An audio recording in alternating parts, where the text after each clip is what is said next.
안녕하세요, 잉맨인데요. 여러분들은 코스믹 호러라는 장르에 대해서 아시나요? 그게 뭐냐? 인간의 정신으로는 이해할 수도 없고 대적할 수도 없는 우주적인 수준의 어떤 것에 대한 공포를 표현하는 장르인데요. 1997년 우주에서 벌어지는 코스믹 호러 영화가 하나 나왔습니다. 여름 특집 무서운 공포 영화 이벤트 호라이즌에 대해서 스토리 요약과 리뷰를 해드리도록 하겠습니다. 일단 영화가 시작하자마자 세계관 설명부터 들어갑니다. 문자가 이렇게 나오는데요. 2015년 달의 첫 영구 식민지 설립, 2032년 화성에서 상업적 채광 시작, 2040년 탐사선 이벤트 호라이즌을 태양계 경계 탐사를 위해 발사. 그러나 8번째 행성인 해왕성을 지나 흔적도 없이 사라짐. 이 참사는 최악의 우주선 참사로 기록됨. 그리고 2047년 현재 이 글자들이 지나가고 거대한 우주선의 모습이 보여지면서 영화가 시작하는데, 이 우주선이 배틀크루저가 다이어트 성공한 모습처럼 생겼어요. 선두는 되게 두껍고 목이 홍학처럼 길게 뻗어있고 뒤에는 또 뚱뚱하고, 근데 그 함선 안에서 뭔가 처참하게 고문당한 듯한 남자의 모습이 나오면서 한 남자가 악몽에서 깹니다. 이 남자의 침대 옆에는 아내의 사진인지 여자친구의 사진인지 여성의 사진이 벽을 가득 채우고 있었어요. 이 꿈에서 깬 남자의 이름은 위어 박사. 옛날 영화 같은 거 보면 반드시 나오는 아저씨 중에 한 명이죠. 어쨌든 위어 박사는 면도를 하고 하루를 시작하는데 카메라가 점점 줌아웃되더니 광경을 보니까 여긴 지구가 아닌 거예요. 여기는 행성 궤도에 있는 우주 정거장이었습니다. 그리고 한편 수색과 구조에 특화된 우주선 기체 루이스 클라크호가 1급 기밀 임무를 수행 중이었습니다. 이 클라크호의 대원들은 몇 주 동안 자세한 임무 내용도 모른 채 그저 해왕성으로 묵묵히 향하고 있었어요. 이 크루들의 선장은 모피어스군.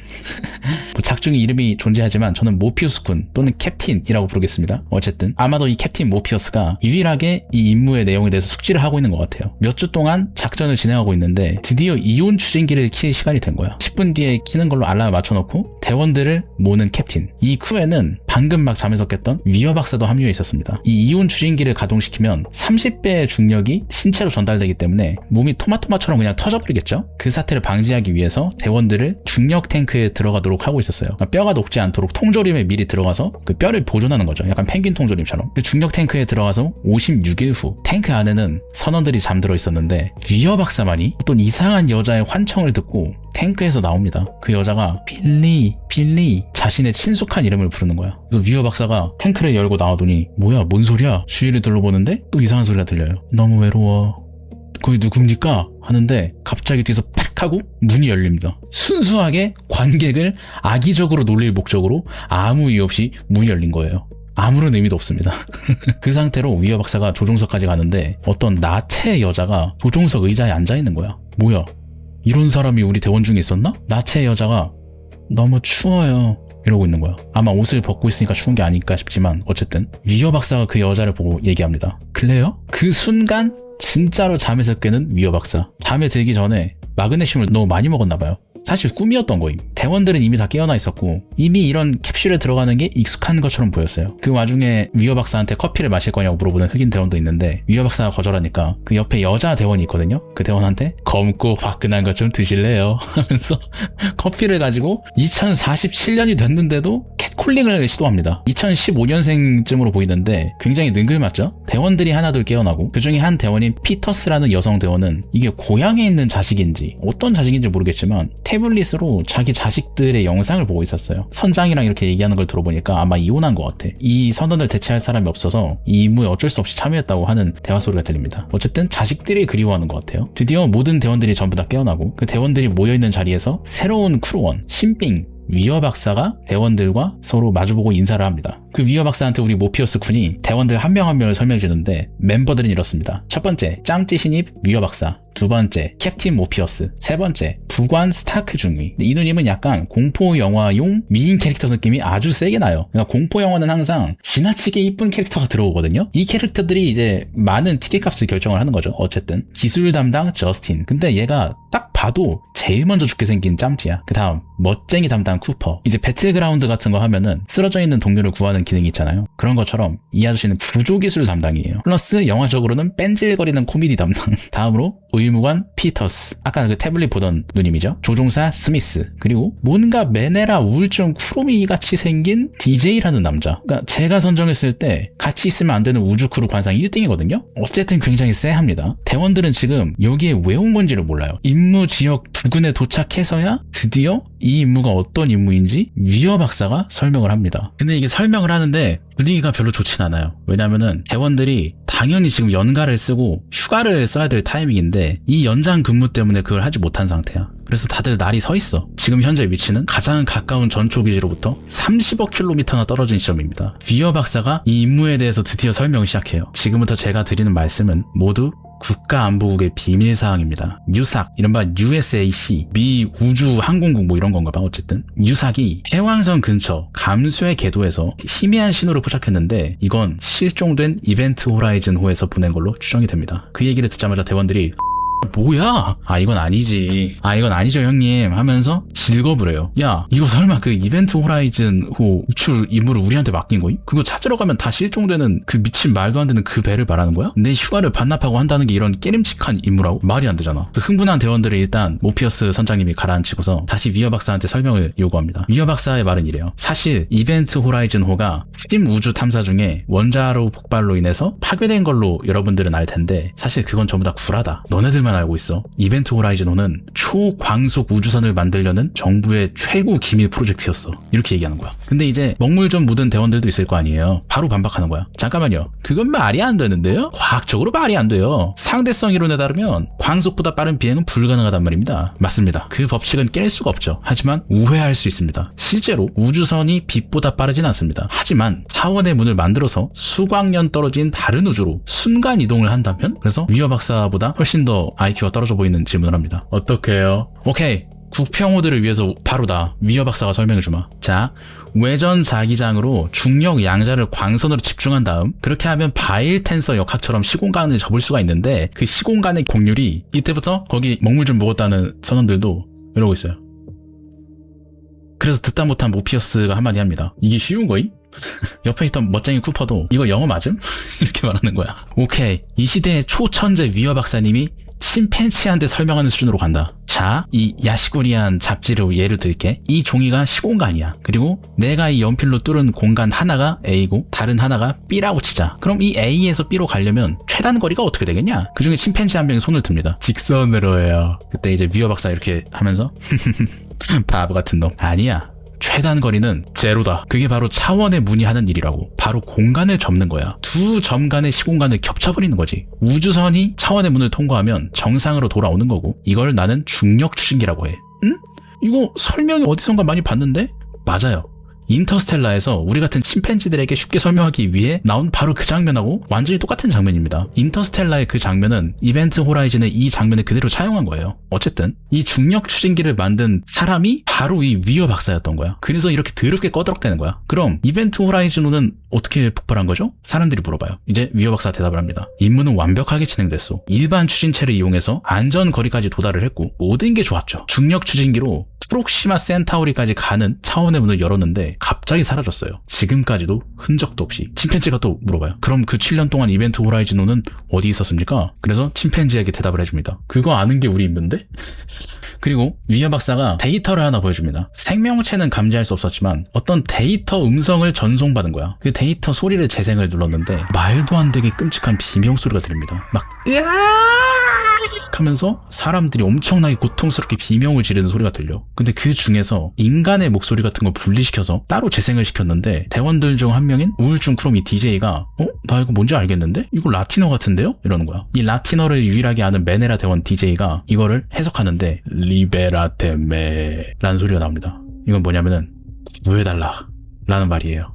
그 사이에 대원들이 타고 있는 루이스 클라크호가 목표 지점에 도착을 하고 이벤트 호라이즌의 지척까지 다가옵니다. 근데 이 구간이 난기류가 너무 심해서 아무것도 보이지 않는 거야. 먹구름도 막혔어. 이벤트 호라이즌호에 점점 근접하면서 무전을 보내봐도 대답이 없어요. 엄청나게 짙은 먹구름 때문에 레이더로만 감으로 비행하다가 어느덧 이벤트 호라이즌호의 코앞까지 도착합니다. 카메라가 슉 줌아웃되면서 크기를 비교하는데 루이스 클라크호에 비하면 말도 안 되게 큰 우주선이야. 루이스 클라크가 스타크래프트로 따지면 드랍십이라면 이건 진짜 배틀크루저만 해요. 에어도크가 열리지가 않으니까 억지로 발레 파킹을 합니다. 이 우주선에 달려있는 로봇팔로 여기 있는 철근을 그냥 꺽 꽂집어가지고 주차 완료 이렇게 하는 거야. 완전히 야매로 붙잡고 있는 거죠. 이 붙잡은 상태로 안을 한번 스캔해볼까 해서 딱 스캔해보니까 안에는 냉방이 꺼져 있습니다. 이벤트 호라이즌 후에는 생명체가 존재할 가능성이 없어요. 근데 이상한 게 선체 전체에서 생명징후가 감지가 됩니다.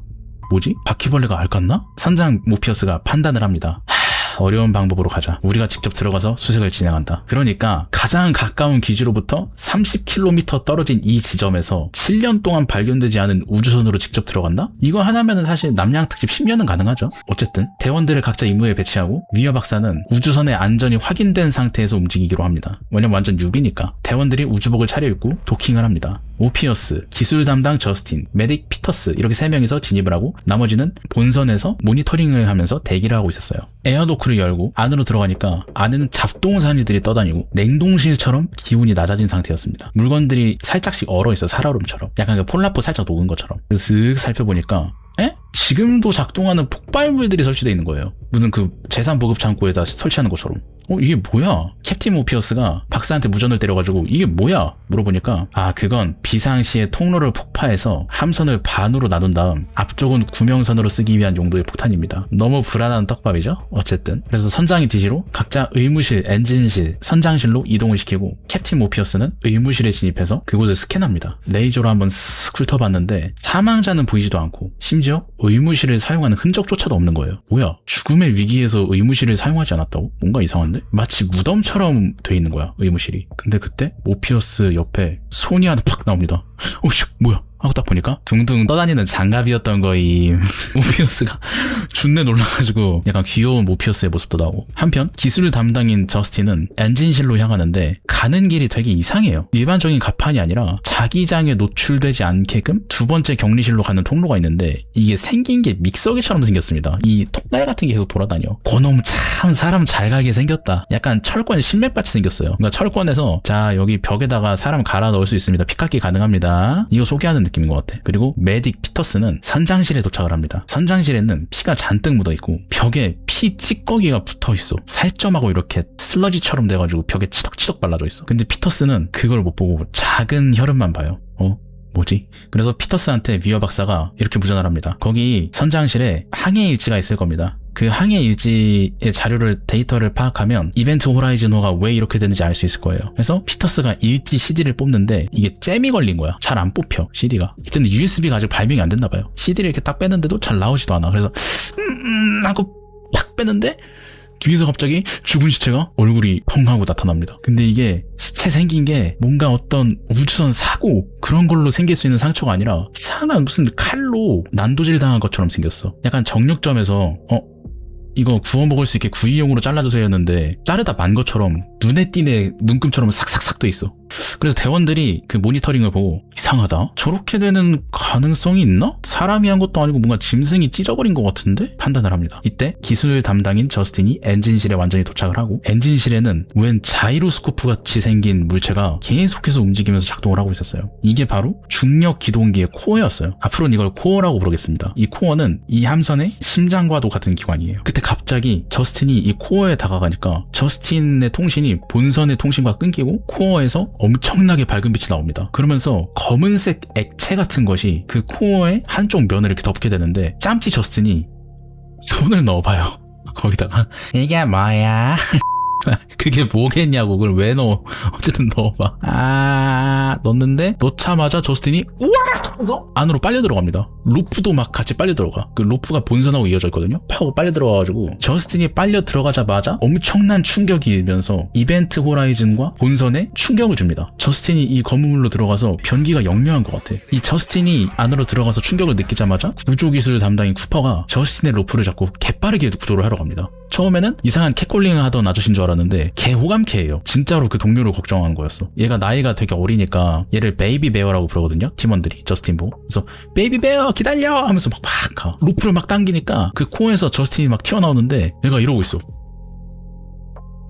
완전히 넋이 나가 있어요. 그래서 캡틴도 충격을 받아가지고 잠깐 쓰러져 있었는데 본선에서 조종사인 스미스가 무전을 합니다. 캡틴, 큰일 났어요. 지금 본선이 어떤 충격 때문에 완전히 박살났습니다. 이대로는 여기서 못 버팁니다. 일단은 이벤트 호라이즌으로 본진을 옮기는 수밖에 없어요.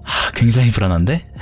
그래서 피터스가 선장실에서 일단 중력 장치를 가동시키고 공중에 떠있는 것들이 탁 내려오고 이제 인간들이 그냥 걸어다닐 수 있는 환경이 조성이 됩니다. 이제는 꼼짝없이 이 불길한 유령선 이벤트 호라이즌호에 갇히게 된 대원들. 다행히도 이벤트 호라이즌호의 기본 시스템은 가동이 되고 있었어요. 근데 안테나, 무선, 레이저, 고성능 안테나 이런 게 다 목통이야. 구조 요청은 당연히 할 수가 없어요. 심지어 이산화탄소 수치가 굉장히 높아서 앞으로 20시간밖에는 시간이 남지 않았습니다. 본선을 20시간 안에 수리하는 거는 굉장히 촉박해요. 이 대원들이 타고 온 본선 옆에 기스가 엄청 크게 났습니다. 이건 전문가 불러야 돼요. 그래서 일단은 대원들하고 이벤트 호라이즌호의 선장실에서 이런저런 얘기를 하는데 캡틴 모피어스가 위어 박사한테 물어봐요. 이렇게 선장실이 피칠갑됐는데 이런 사태에 대해서 뭔가 아는 게 있습니까? 위어 박사? 위어도 잘 모르는 것 같아. 코어에 들어갔었던 저스틴은 아직도 의식이 없고 넋이 나간 상태예요. 그래서 저스틴을 구조했던 쿠퍼가 이런 얘기를 해요. 제가 저스틴을 구조하러 갔을 때 그 코어는 분명히 액체였다고 고체로 바뀌었습니다. 뭔가 이상합니다, 캡틴. 하고 보고 왔는데 위어가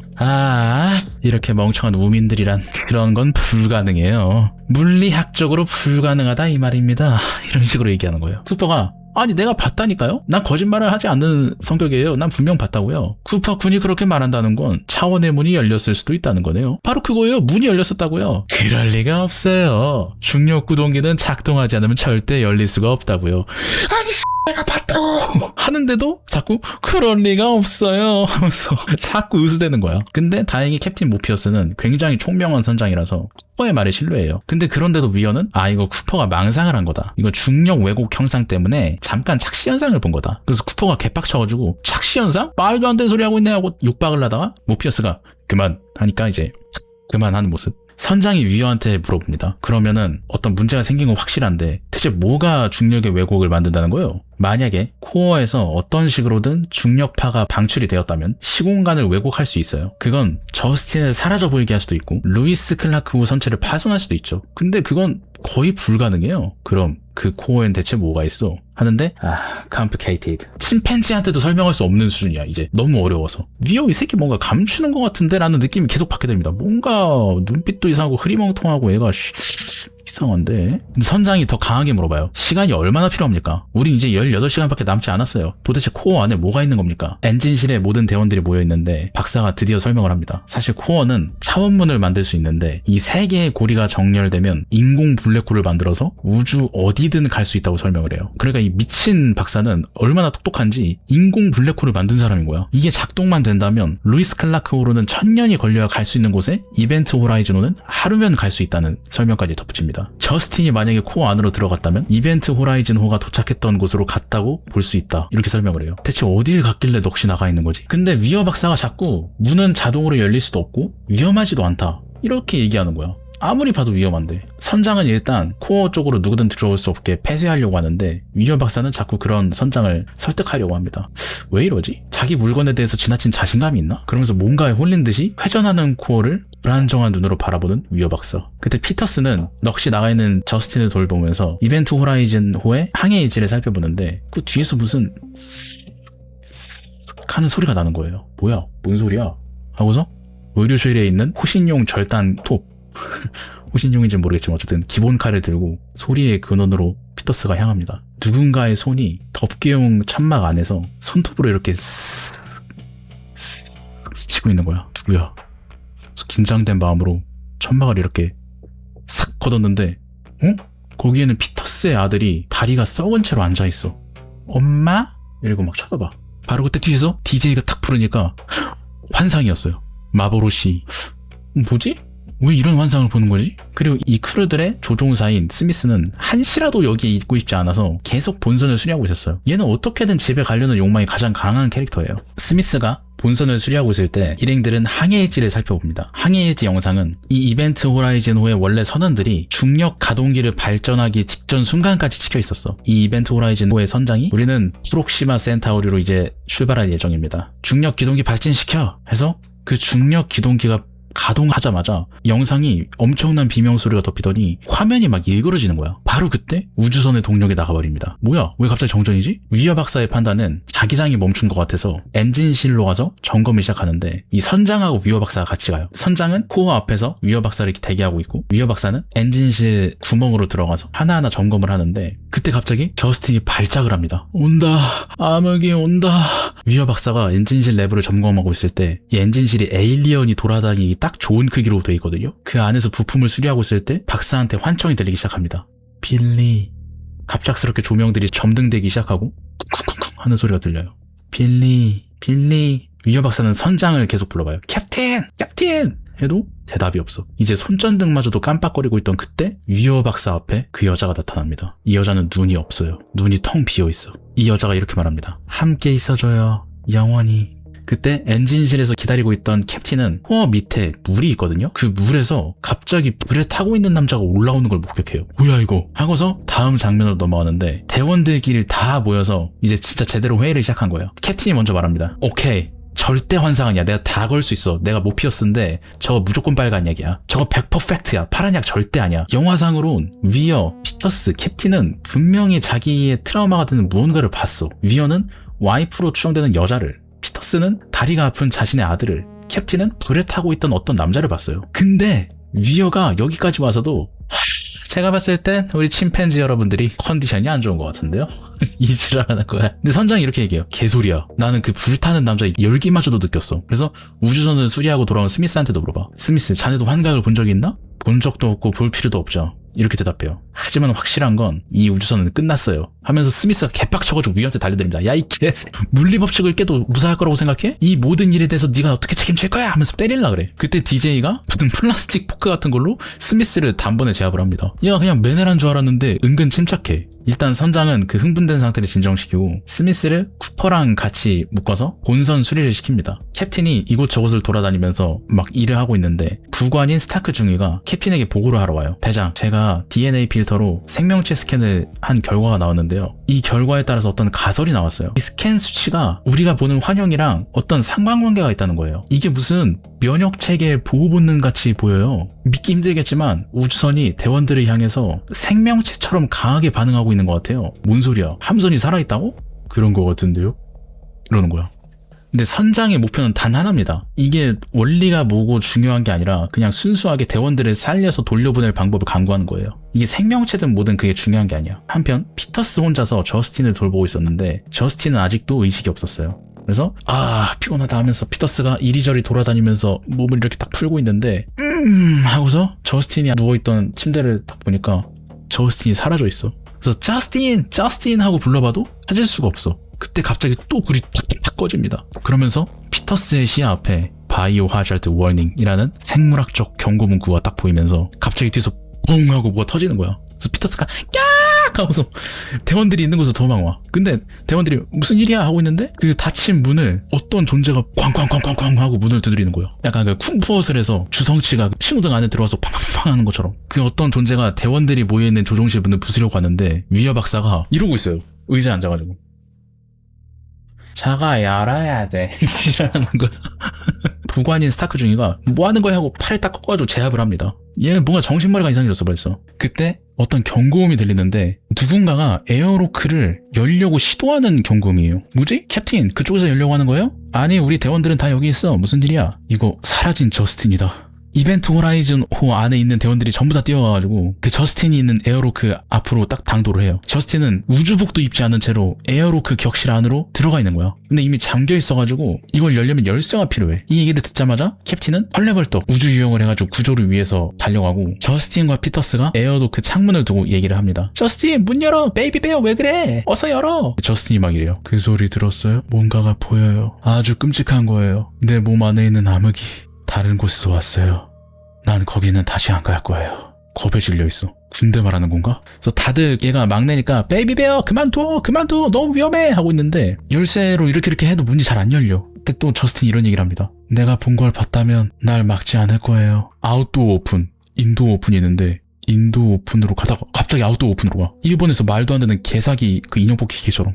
아웃도어 오픈 버튼을 딱 누르고 이게 30초 뒤에 열립니다. 이게 알림이 딱 뜨면서 하고 있는데 갑자기 그때 저스틴이 여기 어디지? 문 열어줘요! 갑자기 이러는 거야. 근데 이미 30초밖에 안 남았고 지금 안에서 문을 열면 안에 기압이 차가지고 다 죽을 거 아니야. 뭐 중력이든 뭐든. 그래서 이제 열 수가 없는 상태야. 바깥 문이 열리면 선장이 그 바깥 문에서 미식축구 하듯이 팍 해가지고 안으로 들어보내는 작전밖에 안 남았어 이제. 근데 제정신으로 돌아온 저스틴이 엄마공 마마베어 도와줘요. 문 열어줘요. 제발 선장님 전 죽고 싶지 않아요. 하는데 이미 늦었어. 저스틴 보고 저스틴 숨 참아. 어떻게든 몸에 있는 구멍을 다 막아. 하는데 저스틴이 이러고 하는데 핏줄이 점점 이렇게 탁 튀어나오고 숨을 쉴 수가 없고 엄청난 고통을 느껴요. 눈에서는 피가 분수처럼 나오고 목으로는 피를 토하는데 진짜 피가 엄청 많이 나와. 그때 밖에 있는 문이 열리고 모피어스 형님이 바깥에서 잡아채가지고 안으로 들여보냅니다. 그래서 팀원들이 어떻게든 조치를 취해보는데 너무 치명적인 상태예요. 다행히 목숨줄은 붙였어. 근데 그 시각 조종실에서는 위어가 이게 뭔가 상징인 것 같은데 위어가 이렇게 앉아있고 그 뒤에 십자가 모양의 창문이 있거든요. 그 창문을 뒤로 하고 의자에 앉아서 자꾸만 코어의 모습을 떠올리면서 이러고 있습니다. 코어가 좋아 이러고 있어. 약간 아르겐스톤에 중독당한 소린처럼. 그래서 어찌저찌 저스틴은 살렸는데 이제 남은 산소는 4시간 분량밖에 남지 않았습니다. 부관인 스타크 중위가 캡틴한테 이렇게 얘기합니다. 저스틴이 이렇게 말했어요. 어둠이 자기 안에 있었다고. 캡틴이 위어 박사 그게 무슨 말이지? 근데 위어는 또 뭐라고 하는지 아세요? 아무것도 아니고요. 어떤 여러 가지 과학적인 이유로 환각과 환청을 본 겁니다. 근데 여기까지 오면 더 이상 말이 안 되죠. 그렇게 멀쩡했던 애가 갑자기 자살 시도를 한다고? 그래서 이제 선장은 더 이상 위어의 말을 믿지 못합니다. bullshit! 이 함선이 차원의 문을 연다고 했잖소. 그게 대체 어디로 통하는 거요? 지난 7년 동안 이벤트 호라이즌호가 어디 있었던 거요? 물어보는 거야. 근데 박사는 I don't know 하면서 자기 자신도 이해할 수 없는 일이 벌어지고 있다 이렇게 얘기를 해요. 그래서 캡틴이 짜증나가지고 복도를 막 이렇게 뛰어가는데 복도 어딘가에서 어떤 남자의 비명소리가 캡틴을 향해 소리칩니다. 캡틴 날 버리지 마요 제발 버리고 가지 마요 제발 도와줘요. 불에 타는 듯한 목소리야. 그래서 캡틴이 말이 안 돼. 이건 다 환상이야. 제발 신이여 도와주소서. 중력 탱크에 들어가 있는 저스틴을 보살피고 있는 DJ한테 그 목소리에 대해서 캡틴이 얘기를 합니다. 이 DJ는 캡틴이랑 오랫동안 같이 일을 하는 사이인 것 같아. 내가 어떤 목소리를 들었는데 그건 에디라는 젊은 가판 장교였어. 내가 옛날에 다른 우주선에서 근무를 했을 때 그 선체에 불이 났었고 그때 그 불로 인해서 사고를 당한 녀석이 바로 에디였어. 그러니까 그 코어에서 봤던 환상도 에디였고 불타는 남자가 에디였던 거야. 근데 그때 당시 캡틴은 불타는 에디를 남겨두고 팀원들과 구명선을 타고 가는 게 유일한 선택지였어요. 그래서 캡틴의 내면 깊숙한 곳에는 무조건 팀원들을 살려야 된다는 마음이 남을 수밖에 없었던 거야. 근데 이 우주선은 아무한테도 말하지 않은 트라우마를 마치 비웃듯이 캡틴 앞에서 구현을 한 거예요. 캡틴이 이렇게 말합니다. 내가 두려워하는 것과 비밀들을 머릿속에 들어와서 보여주는 것 같아. 근데 DJ가 캡틴의 말을 듣더니 사실 캡틴 처음에 박사가 보여줬던 데이터 있잖아요. 그 라틴어 다시 들어보니까 새로운 게 있더라고요. 제가 잘못 번역한 것 같아요. 그게 뭔데? 제가 구해달라라는 말인 줄 알았는데 그건 날 구해줘가 아니라 너 자신을 구하라였어요. 그리고 제가 새로운 음성을 들었는데요. 그래서 딱 재생을 하는데 어떤 남자가 비명소리 사이에서 X in Paris 이러는 거야. 이 모든 음성을 전부 다 합하면 너 자신을 구하라. 지옥으로부터. 만약에 위어 박사 말이 사실이라면 이 우주선은 우리가 아는 과학에 기반한 우주의 경계를 지나 우주의 저편까지 간 거예요. 근데 거기로 이벤트 호라이즌호가 가서 뭘 받는지 뭘 가져왔는지 누가 알겠습니까 캡틴? 자네는 지옥 같은 거 안 믿지? 제가 믿든 안 믿든 이 음성은 그 지옥을 믿는 것 같습니다. 바로 그때 캡틴한테 무전이 옵니다. 클라크호의 수리가 거의 완료된 거였어요. 아직까진 가스가 조금씩 새어나오긴 하는데 용접질 좀만 하면 20분 정도면 수리가 가능하다는 거야. 그럼 탈출이 가능하다. 대원들 한 2명이 계속 붙어가지고 수리한 보람이 있는 거야. 그때 항해 일지를 복구하는 작업 중이던 스타크와 피터스가 드디어 항해 일지를 복구를 합니다. 근데 둘 다 엄청난 충격을 받아요. 그 끊긴 영상에서 나온 내용이 뭐냐면 이벤트 호라이즌호의 원래 선원들이 산채로 서로를 뜯어먹고 난교하고 손을 입에 넣어서 내장을 꺼내고 칼로 서로를 찌르고 눈을 뽑아서 카메라를 향해서 자랑하고 마치 2000년대 초반에 야후에 검색하면 안 될 것 같은 고어 영상 모음집이 되어 있었어. 이 영상을 선원들 전부가 보고 캡틴이 딱 결단을 내립니다. 오케이 가자. 이거 아니다. 임무고 뭐고 좆가 나 갈 거야. 위어 박사는 계속 선장을 따라다니면서 아직 임무가 남았어요 캡틴. 근데 어림도 없지. 고어 영상 시즌2를 또 찍을 것 같은데 임무가 대수야? 박사 빼고 캡틴이 일사불란하게 지시해가지고 탈출하기 위해 빠르게 움직입니다. 위어 박사는 이상하리만치 우주선에 집착하면서 계속 캡틴을 설득하면서 따라다녀요. 정말로 제 배를 방치할 생각입니까? 방치할 생각 없소. 임무를 계속 할 건가? 방치할 생각 없소. 루이스 클라크호가 안전거리를 확보하면 미사일을 발사해서 증발할 때까지 계속 쏠 거요. 역시 캡틴은 모황. 그냥 이거임. 판단력 고트. 그때 갑자기 이벤트 호라이즌호에 불이 탁 탁 꺼집니다. 코어가 선체의 모든 동력을 다 빨아들이고 있는 거야. 마치 생명체의 심장이 몸에 있는 모든 피를 다 빨아들이는 것처럼. 자료만 챙겨서 탈출하려는데 박사가 갑자기 비릿한 미소를 지으면서 흑화를 시작해요. 당신은 떠날 수 없어 캡틴. 우주선이 당신을 놔주지 않을 테니까 여기가 내 집이요 하면서 어둠 속으로 사라졌어. 스미스하고 피터스는 이벤트 호라이즌 호에 남아있는 자료를 전부 다 가져오기 위해서 엔진실에서 자료를 전부 다 뽑아서 빨리 떠날 준비를 하고 있어요. 스미스는 그 누구보다 이 장소에서 빨리 떠나고 싶어해. 그래서 스미스는 먼저 자료를 다 뽑아서 출발하고 피터스도 그 뒤를 따라가려고 하는데 갑자기 동력 그 자체가 피터스를 붙잡듯이 환각이 시작됩니다. 피터스의 눈앞에 다리가 다쳐서 걷지도 못한 아들이 뛰어다니는 거야. 이 엔진실을. 그리고 마치 엔진실 안에서 술래잡기를 하듯 도망을 칩니다. 피터스는 자료들을 전부 다 바닥에 내려놓고 그 아들의 환각을 쫓아가요. 근데 피터스가 아들을 쫓아서 도착한 문 모양이 관장 모양이야. 누가 봐도 상징이야. 그 관장 모양의 문을 통과해서 아들한테 가려고 하니까 밑에 있던 구멍으로 추락해서 몸이 바로 터져서 사망해버립니다. 그때 엔진실에 들어온 위어 박사가 피터스의 시신을 발견하지만 때는 이미 늦었어요. 피터스 괜찮소? 하는데 피터스의 눈은 뭔가를 본 것처럼 검은 자위로 덮여있어. 이 피터스의 시신에 접촉을 하니까 위어 박사도 강한 환각을 보게 됩니다. 자기 와이프인 클레어에 대한 환상이었어요. 클레어가 어떤 화장을 하고 있는데 위어 박사가 말을 계속 걸어. 미안해 자기야. 내가 이 일밖에 몰랐지? 미안해. 당신이 필요할 땐 없었고. 근데 클레어는 그 소리가 전혀 들리지 않는 사람처럼 행동해. 갑자기 옷을 다 벗고 욕조에 들어가더니 손목을 칼로 긋습니다. 일말의 망설임도 없이. 그 모습을 눈앞에서 목격한 위어 박사가 무너졌어요. 제발 그러지 마. 제발 클레어. 눈앞에서 아내가 죽는 광경을 다시 한번 목격하고 위어가 충격에 빠집니다. 근데 그런 위어를 다시 한번 아내의 환각이 위로하기 시작해요. 죽었을 때 모습 그대로. 괜찮아요 빌리. 이제 나랑 있잖아요. 그 눈이 없는 클레어가 위어의 눈에 손가락을 올리고 눈알을 파버립니다. 현실에서 위어는 자기 손가락으로 자기 안구를 뽑고 있었어. 그때 자료를 이미 옮긴 스미스가 위어 박사가 움직이는 것을 파악합니다. 쟤 지금 우리 클라크호를 망가뜨리고 있는 것 같은데? 그래서 캡틴한테 캡틴 위어 박사가 클라크호를 망가뜨리고 있어요. 캡틴이 뭔가 쎄해가지고 설마 하고서 맨 처음에 나왔던 비상용 포드를 만들기 위한 폭탄 있죠. 그거 중에 하나가 사라진 걸 파악해. 스미스!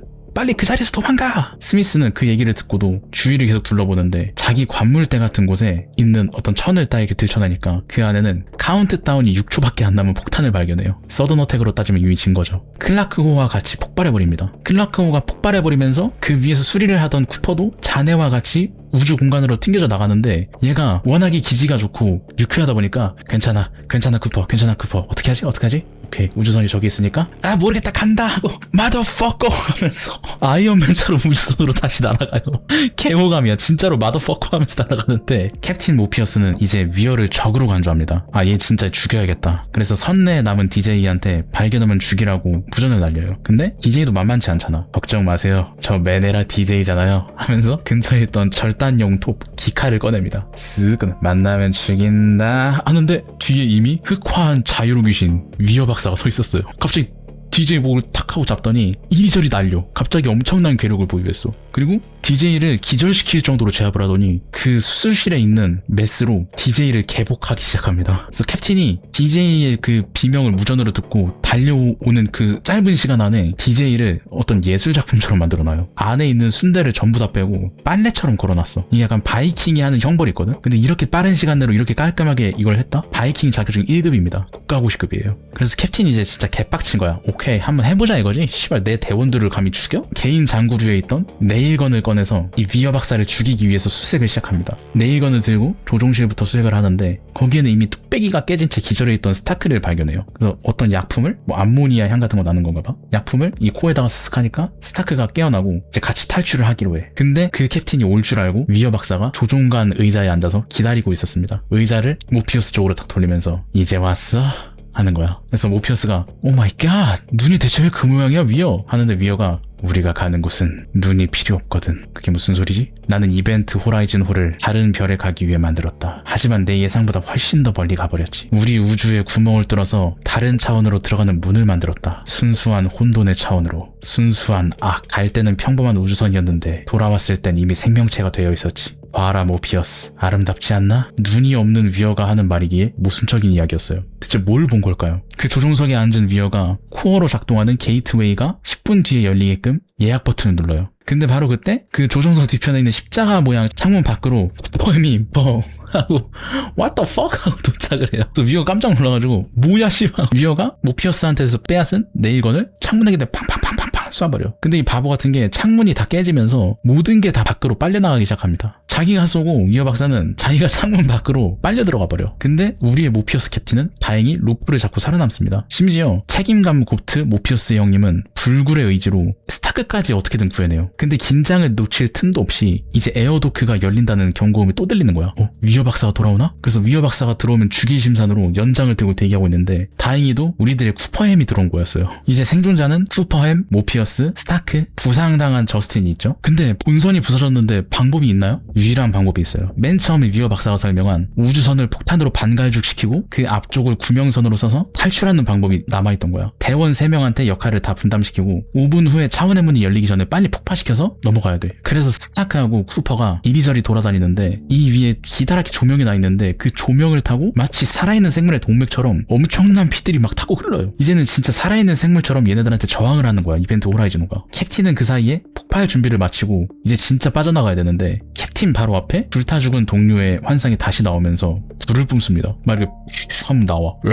모피어스 팍 하면은 다 불타. 근데 매트릭스 세상에서 단련한 모피어스와 함께 덤블링으로 피해버립니다. 무슨 다크소울 마냥. 근데 하필이면 굴러 들어간 곳이 불에 타고 있는 엔진실의 코어였어. 불타 죽은 동료의 환상이 이제는 진짜 환상이 아니라 위협을 가하기 시작합니다. 모피어스가 이렇게 얘기해요. 넌 진짜가 아니야. 넌 죽었잖아. 그때 그 동료의 모습이 칼로 난도질 당한 듯한 위어의 모습으로 다시 재등장합니다. 이제 어떤 정체를 알 수 없는 존재가 된 거야. 어떤 형상이 된 거지, 위어 박사가. 모피어스, 이제 돌아갈 시간이야. 아, 그래. 지옥 말이지. 지옥이라는 건 단어에 불과해. 진짜를 보여주지. 캡틴의 머리에 딱 손을 올리니까 충격적인 광경들이 막 툭 하고 들어와요. 캡틴에게 있어서 지옥은 자기 대원들이 전부 다 끔찍하게 죽고 난도질 당한 그 광경인 거야. 근데 캡틴이 원래 보통 사람 같으면은 제발 살려줘, 제발 부탁이야, 나라도 살려줘 이러는데 캡틴이 감히 내 대원들을 건드려? 하면서 옆에 있던 안전봉으로 위어를 존나 세게 때립니다. 야, 이 개새끼야, 하지 말라고 하는데 위어가 하다가 잠깐만, 나 세잖아 하고서 막 하고 이 새끼 하니까 무슨 개댄푸드 타격음 같은 게 나더니 성룡마냥 제압해 모피어스를. 그래서 상당히 안 돼요. 그래서 모피어스가 도와줬네요 하고 있는데 차원문이 슬슬 열리기 시작합니다. 그때 캡틴의 눈에 폭탄 기폭 리모콘이 눈에 보입니다. 마지막으로 이렇게 얘기해요. 나만 데려가고 내 대원들은 놔줘. 아니, 탈출은 없다. 차원의 문이 열리면 나와 함께 가는 거야. 그때 차원의 문이 열리면서 끔찍한 환상들이 점점 생생하게 보여줍니다. 네가 말하는 광경이 보인다. 자폭 시퀀스를 가동해요. 안 돼! 하면서 우주선이 벙벙벙벙 폭발하면서 모피어스가 이겨요. 목표를 이룹니다. 진짜 참된 캡틴이죠. 부관 스타크, 그리고 멋쟁이 쿠퍼, 부상당한 저스틴이 탈출 함정에 무사히 탑승을 하고 이 뒤에 있는 이벤트 호라이즌호의 본체는 폭발해서 그대로 사라져버립니다. 그리고 그 광경을 보고 있는 스타크와 쿠퍼. 그로부터 72일 뒤 이 9호선을 찾은 다른 구조팀이 정말로 도착을 한 거야. 생존자는 총 3명. 쿠퍼, 저스틴, 스타크. 이 셋은 다행히 중력 탱크에 들어가서 버티고 있었어요. 구조팀이 누구누구 생존해 있다. 생존자는 3명이다. 한 명씩 구출해. 하고서 중력 탱크를 딱 여니까 스타크부터 나왔어요. 스타크가 나오자마자 저스틴하고 쿠퍼는 괜찮나요? 하니까 구조팀이 괜찮아요. 이제 안전해요. 그들은 무사해요. 후회하고 있습니다. 하고서 해피엔딩인 줄 알았는데 가면 벗으니까 흑화한 위어임. 난도질 당한 위어가 우리랑 함께야 하고 있는데 사실 그거 환각이었고요. 진짜로 구조팀이 와서 구조를 하고 영화가 끝이 납니다. 여기까지가 이벤트 호라이즌의 내용인데 제가 어렸을 때 이걸 봤을 때는 되게 쫄아서 봤는데 지금 보니까 모피어스 형님이 멋있습니다. 뭔가 이게 코스믹 호러가 아니라 인간의 의지에 대한 강인함의 표출인가? 라는 생각까지 들어요. 지옥에서마저도 동료를 구해내려는 모습들, 그리고 중간중간에 모험 장면들이 계속 나오는데 상영하지 못하고 삭제된 씬들이 있거든요. 그 유튜브 같은 데서 돌아다니는데 굳이 왜 삭제했지? 아싸리 소우나 헬레이저처럼 내장 파티로 갔어도 괜찮았을 것 같은데 라는 생각이 들었습니다. 제가 이거 보니까 뭔가 의미가 있는 것 같으면서도 그냥 단순 오락영화 같은데 저의 생각을 말씀드리면은 어렸을 때 한번 보고 이번에 봤을 때는 약간 상징 같은 것들을 찾아보고 단서 같은 것들을 좀 찾아봤어요. 예를 들어서 조종실 의자 뒤에 있는 십자가 모양의 창문이라든가 아니면 피터스가 아들을 찾아서 들어간 문이 관짝 모양처럼 생겼다든가 어떤 지옥에 대한 은유 같은 것들이 있었고 이 인물들을 자세히 살펴보면 와이프를 못 보는 것 자체가 지옥인 위어 박사, 딱히 트라우마는 없는 저스틴, 정신과 신체 모두 건강한 쿠퍼와 스타크, 그리고 자신의 대원들을 잃은 것에 죄책감을 느끼고 있는 모피어스, 아들을 그리워하는 피터스, 누구보다 집으로 돌아가고 싶고 환각도 보지 못했지만 어이없이 죽은 스미스, 그리고 누구보다 매너를 같지만 칼을 들면 제 할 일을 하는 DJ까지. 저는 이게 인물들의 트라우마가 지옥이라는 테마랑 전부 이어져 있을 거라고 생각을 했거든요. 예를 들면 관짝 모양의 문을 지나서 아들을 만나러 가는 길 그 자체가 지옥으로 가는 문이었던 피터스라든지, 아내가 죽어서 보지 못하는 지옥에 이미 빠져있는 위어가 자신의 눈을 손으로 파낸다든지, 선원의 죽음 그 자체가 지옥인 모피어스 형님이라든지, 자신만의 지옥을 가지고 있는 이 인물들, 와이프에 대한 지옥, 동료에 대한 지옥, 집으로 가지 못하는 상황에 대한 지옥, 아들에 대한 지옥, 이런 사람들이 죽었는데 죽은 사람들의 공통점을 따져봤을 때 DJ는 왜 죽었지? DJ는 영화에서는 정확히 나오지 않지만 뭔가 불안정한 모습을 계속 보이긴 했거든요. 우울증을 앓는 듯한 모습을 보이고. 그래서 아마도 그도 그만의 지옥을 이미 겪고 있는 게 아니었을까. 그래서 생존자들인 저스틴, 피터스, 쿠퍼가 가장 건강하고 뭔가 문제가 없는 모습이었어. 자신들만의 지옥이 없는 느낌이었다고 해야 되나? 그래서 내 생각엔 이미 내면의 지옥에 있는 사람들이 이 이벤트 호라이즌 호에서 자신들만의 지옥을 찾아가는 게 아닌가 라는 느낌을 받았습니다. 생각보다 그렇게 잔인하진 않았고요. 저는 10점 만점에 6점을 드리도록 하겠습니다. 오히려 격투씬 같은 데서 살짝 웃겨요. 옛날 영화라서 좀 올드한 게 어쩔 수 없겠지만 그래도 우주선의 모습이라든가 배경 같은 게 참 멋있는 것 같습니다. 그때 그 시절에 뭐 에일리언 세계관, 스타크래프트 1 세계관처럼 90년대 말 특유의 우주적 암울기를 표현하는 그게 너무 좋거든요. 뭐 정체를 알 수 없는 환풍기가 계속 돌아가는 그런 어두침침한 우주선의 모습, 그런 걸 보기에는 정말 좋았다. 어쨌든 여기까지가 이벤트 호라이즌 스토리 요약 리뷰였습니다. 감사합니다.